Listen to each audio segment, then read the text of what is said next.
Thank you very much. Janelle, thank you. You could take the 5 worst presidents in American history and put them together, and they would not have done the damage Joe Biden has done to our country in less than 2 short years.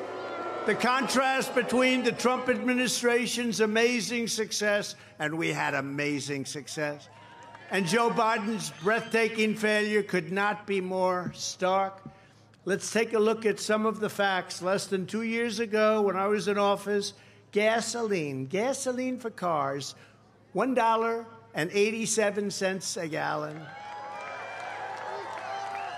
And now it's $5, $6, $7, and even $8 a gallon. Just hit $8.25 in a place called California, $8.25, and you're going to be following along. We gave you the largest tax cuts and regulation cuts in American history, even larger than the Reagan tax cuts that once held the record. We broke it by a lot. The radical Democrats now intend to impose the biggest tax hike in American history, the exact opposite of what I did. And they are working feverishly to pile on more regulations at levels never seen before. You're going to have regulations like nobody's ever seen before. Mitch McConnell got taken for a ride by Joe Manchin and the group, and the great people of West Virginia, where I won by like 45 points or something, have been seriously hurt by these political antics. Joe Manchin has totally sold out West Virginia. What he's done to that state is disgraceful. And I told the old broken crow, Mitch McConnell, that this was going to happen. I said, it's going to happen to you, Mitch. It's going to happen to you. Under the Trump administration, we had the greatest economy in the history of the world with no inflation, by the way. Biden created the worst inflation in 49 years, minimum 9.1%, but it's much higher than that, and it's going higher. It's costing families nearly $6,000 a year.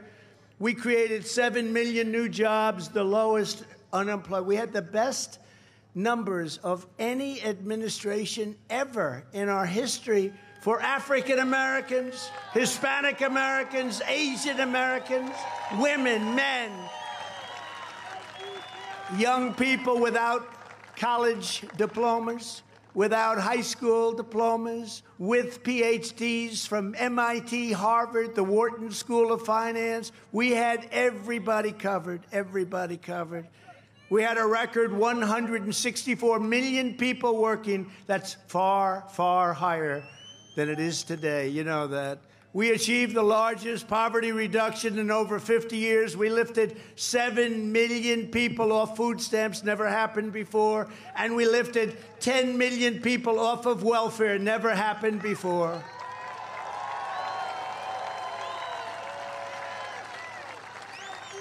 And then we got hit by China with the China virus, and after the pandemic, we handed the radical Democrats the fastest growing economic recovery ever recorded in history, the fastest ever, and they lived off that for a year and a half. Now they've turned that into 2 straight quarters of negative economic growth, also known as a thing called a recession. Let's hope that recession doesn't morph into depression. You know, depression is slightly worse, like by a factor of about 100. And labor force participation is the worst in many, many decades. I rebuilt our military, including our nuclear capability, and hope to God we never have to use it. And the creation of Space Force, first time that's happened since Air Force 79 years ago. They surrendered our strength and our great, great soldiers, what they did in Afghanistan, into the greatest humiliation our country has ever seen. I believe it was the most humiliating period of time. There's never been a humiliation like that for our country. Not the fact that we were leaving, but the way we were leaving. It was a surrender, and there was no reason to surrender. They hadn't killed an American soldier in 18 months. Abdul, don't do it, Abdul. And he didn't do it. 18 months we went, and then we took the military out first. How stupid was that. We created the safest border in U.S. history. We ended catch and release. We deported record numbers of illegal alien gang members. We got them out of our country, and we built hundreds of miles of border wall, brand new, beautiful border wall. In fact, we completely finished our original border wall plan despite 2.5 years of Democrat-inspired lawsuit. They sued us all the time. 2.5 years it took.